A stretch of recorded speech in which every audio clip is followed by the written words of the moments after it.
തന്നെ വോട്ടർമാർക്ക് നന്ദി പറയുന്നതിന് വേണ്ടി ഇക്കഴിഞ്ഞ ദിവസം രാഹുൽ ഗാന്ധി വയനാട് മണ്ഡലത്തിലെത്തി. സ്വാഭാവികമാണ്, വലിയൊരു പോരാട്ടം നടത്തിയതിന് ശേഷമാണ് അദ്ദേഹം എത്തുന്നത്. ഭാരത് ജോഡോ യാത്രയും ന്യായ യാത്രയും ഒക്കെ നടത്തി ഇന്ത്യ മുന്നണിയെ വലിയൊരു മുന്നേറ്റത്തിലേക്ക് നയിക്കാൻ അദ്ദേഹത്തിന് കഴിഞ്ഞു.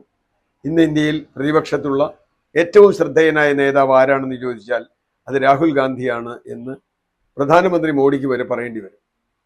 അതുകൊണ്ട് തന്നെ രാഹുൽ ഗാന്ധി ഇവിടെ വരുന്നു. വലിയൊരു കാര്യമാണ്. അദ്ദേഹം മോഡിക്കെതിരെ അതിശക്തമായി ആഞ്ഞടിക്കുന്നു. അംബാനി അദാനിമാരാണ് അദ്ദേഹത്തിന്റെ ദൈവം എന്ന് പറയുന്നു. അതൊക്കെ നമ്മൾ കേട്ടിട്ടുള്ളതാണ്.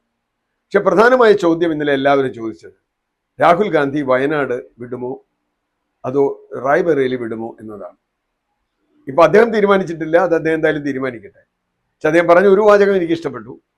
രണ്ട് വയനാട്ടുകാർക്കും റായ്ബറേലിക്കാർക്കും സന്തോഷം നൽകുന്ന ഒരു തീരുമാനമാണ് എടുക്കുക. ആ തീരുമാനം എന്താവുന്നു നമുക്കറിയില്ല.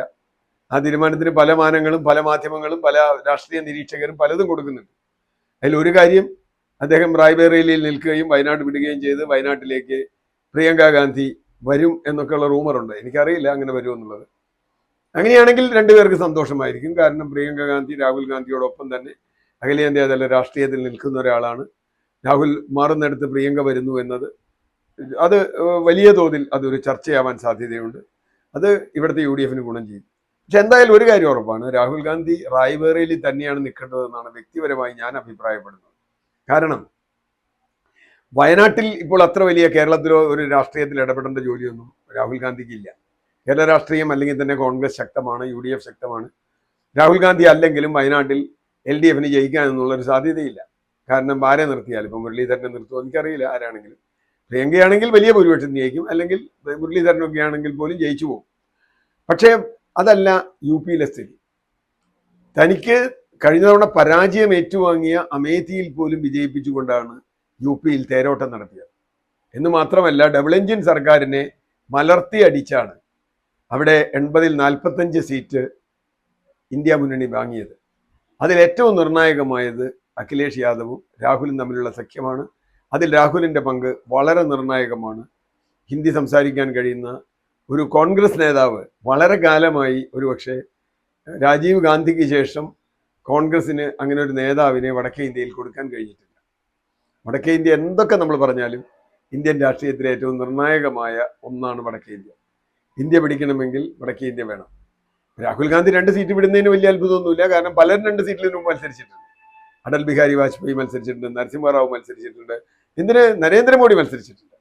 ആദ്യത്തെ തെരഞ്ഞെടുപ്പിൽ അദ്ദേഹം അഹമ്മദാബാദിലും വാരണാസിയിലും മത്സരിച്ചു. അത് കഴിഞ്ഞ് അഹമ്മദാബാദ് സീറ്റ് അദ്ദേഹം വിട്ടു, വാരണാസിയിൽ അദ്ദേഹം തുടർന്നു. ഞാൻ പറഞ്ഞത് 2 സീറ്റിൽ മത്സരിക്കുക എന്നതിലൊന്നുമല്ല പ്രശ്നം. അതിലൊരു സീറ്റ് വിടേണ്ടി വരും. കാരണം നിയമം അങ്ങനെയാണ്. ഒരാൾക്ക് 2 MP ആയിരിക്കാൻ പറ്റില്ല. അതുകൊണ്ട് അത് ഏത് വിടണമെന്നത് ഒരു രാഷ്ട്രീയ തീരുമാനമാണ്. ആ രാഷ്ട്രീയ തീരുമാനം ഏറ്റവും ശക്തമായി രണ്ടുപേർക്കും സന്തോഷമാകണമെങ്കിൽ തീർച്ചയായും ഞാൻ പ്രതീക്ഷിക്കുന്നത് പ്രിയങ്ക ഗാന്ധി വയനാട്ടിലേക്ക് വരാൻ സാധ്യതയുണ്ട് എന്നാണ്. മോഡിക്കെതിരായ പോരാട്ടം പാർലമെന്റിൽ അതിശക്തമായി മുമ്പോട്ട് കൊണ്ടുപോകാൻ മാത്രമല്ല, അദ്ദേഹം പറഞ്ഞൊരു വാചകം കൂടി പ്രത്യേക ശ്രദ്ധേയമാണ്. വാരണാസിയിൽ എൻ്റെ സഹോദരിയായിരുന്നുവെങ്കിൽ മോഡി തോൽക്കുമായിരുന്നു എന്നാണ് അദ്ദേഹത്തിന്റെ കമന്റ്. അത് ചില സൂചനകളായിട്ട് ഞാൻ കാണുന്നുണ്ട്. കാരണം ഏത് തരത്തിലും പ്രിയങ്ക ഗാന്ധി മത്സരിക്കണം. പ്രിയങ്ക ഗാന്ധി മത്സരിക്കാതിരുന്നത് തനിക്ക് എല്ലാ മണ്ഡലത്തിലും ഓടിയെത്താൻ കഴിയണം എന്നതുകൊണ്ടാണ് എന്നാണ് പറഞ്ഞത്. UP പ്രിയങ്ക ഗാന്ധിയുടെ കോൺട്രിബ്യൂഷൻ നമുക്ക് ഒരിക്കലും തള്ളിക്കളയാൻ കഴിയില്ല. ശക്തമായ പ്രചരണ തന്ത്രങ്ങളുമായാണ് അവിടെ പ്രിയങ്ക ഗാന്ധി പ്രവർത്തിച്ചത്. അപ്പോൾ തീർച്ചയായും അവർക്കുള്ള ഒരു ആദരവ് എന്ന നിലയിൽ വയനാട് സീറ്റ് അങ്ങനെ അവർ മത്സരിക്കുകയാണെങ്കിൽ അത് നല്ല കാര്യമാണ്. നമുക്കറിയില്ല, അതൊക്കെ കോൺഗ്രസിന്റെ ആഭ്യന്തര കാര്യമാണ്.